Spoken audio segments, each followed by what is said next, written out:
অখিল ভাৰতীয় পতাকা মহাসভাৰ উদ্যোগত ডিব্ৰুগড়ৰ লাহোৱাল হাটখোলা যি প্ৰেক্ষাগৃহত দুদিনীয়াকৈ বিষ্ণু ৰাভা দিৱস উদযাপন হৈছে। সেই উদযাপনতে এই অভাজনক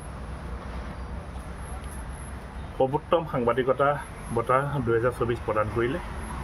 আমি কোনোদিন বঁটা পোৱাৰ মানসিকতা লৈ আমি কাম কৰা নাছিলোঁ।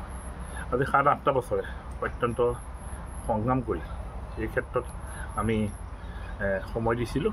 দেখা যায় যে ছাত্ৰ অৱস্থাৰ পৰাই আমি বিভিন্ন ক্ষেত্ৰত কিতাপ পঢ়া হওক বা কুইজ তৰ্ক আদি কৰি বিভিন্ন ক্ষেত্ৰত লিখা মেলা সেই সময়ৰ পৰা আমি কৰিছিলোঁ। তাৰ হয়তো স্বীকৃতি হিচাপে এই বঁটা পাইছে। কাম কৰাৰ এতিয়াৰ পৰা অধিক দায়িত্ব বাঢ়িলে আমি দেখা যায় যে এই ক্ষেত্ৰত আমি আন্তৰিকতাৰে আমি ধন্যবাদ দিব লাগিব অখিল ভাৰতীয় পতাকা মহাসভাৰ যি কেন্দ্ৰীয় সমিতি প্ৰৱেশকসকল, লগতে আমাৰ উত্তৰ পূবৰ সভাপতি ডক্টৰ উকিল বৰুৱা ডাঙৰীয়া আৰু আমাৰ ৰাজ্যিক সমিতিৰ যি সভাপতি প্ৰকাশ কাৰ্য ডাঙৰীয়া, উত্তৰ পূবৰ সম্পাদক সত্যজিৎ হাজৰিকা ডাঙৰীয়া আদি কৰি সকলোকে আমি আন্তৰিকতাৰে ধন্যবাদ দিওঁ। মই ছাত্ৰ অৱস্থাৰ পৰাই লিখা মেলা কৰিছোঁ। এটা সময়ত খবৰ কাগজতো আমি লিখা মেলা কৰিছিলোঁ। সেই সময়ত আমি নীলাখামৰ চিঠি লিখিছিলোঁ।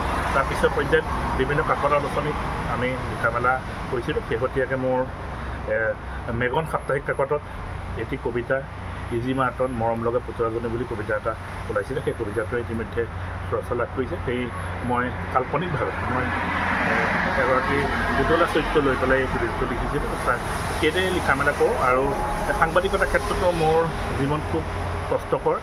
মই এই ক্ষেত্ৰত প্ৰথমেই ক'ব লাগিব, মই মোৰ অকণমান আগৰ দিনবোৰলৈ ঘূৰি যাব লাগিব। মই বিয়া সকামত তেতিয়া ৰিচিপশ্যন কৰি ঘূৰি ফুৰোঁতে মই এদিন ছোৱালী বিয়াখনৰ পৰা ৰাতিপুৱা আহি আছিলোঁ। ৰাতিপুৱা মই কেইখনমান বাতৰি কাগজ আৰু কেইখনমান সেই সময় শাৰদীয় সংখ্যাৰ যি কিতাপ, শাৰদীয় সংখ্যাৰ আলোচনী আমি লৈ আহিছিলোঁ। লৈ আহোঁতে বাটতে মেজিকখনত এজন যুৱকো গোলাঘাটৰ পৰা উঠিছিলে, এজন ছাত্ৰ। সেই সময়ৰ এজন ছাত্ৰ, এতিয়া বৰ্তমান তেওঁ ND24 দিল্লীৰ সংবাদদাতা অংকু কলিতাই মোক ক'লে, দাদা আপুনি কিতাপ যথেষ্ট পঢ়ে, আপুনি সাংবাদিকতা কৰিব পাৰে। তাৰপৰা তেওঁ কোৱাৰ পাছতে তেওঁ ক'লে যে মই মানুহ এজনক লগাই দিম, আপুনি সাংবাদিকতা কৰিব পাৰে। তেনেকুৱাতে গোলাঘাটত এজন বিশেষ ব্যক্তি লগ পালোঁ, তেখেত হৈছে দিগন্ত ভূঞা ডাঙৰীয়া। তেখেতৰ যোগেদি মই সাংবাদিকতা জগতত ভ্ৰমণি মাৰিলোঁ। আজি কেইবাবছৰ ধৰি সাংবাদিকতা এজন সাধাৰণ সংবাদকৰ্মী হিচাপে, মুখ্যমন্ত্ৰী এজন সাধাৰণ সংবাদকৰ্মী হিচাপে তেওঁ আগবঢ়াই আছোঁ।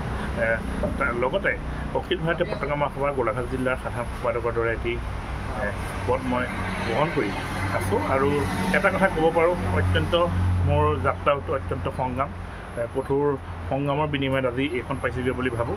আৰু এটা কথা ক'ব পাৰোঁ, সততাৰে মই যি সংবাদ সেৱা আগবঢ়াই আছোঁ, সেইবাবে হয়তো অখিল ভাৰতীয় পতাকা মহাসভাই মোক এই যি 2024 বৰ্ষৰ সৰ্বোত্তম সাংবাদিকতা বঁটা প্ৰদান কৰিলে।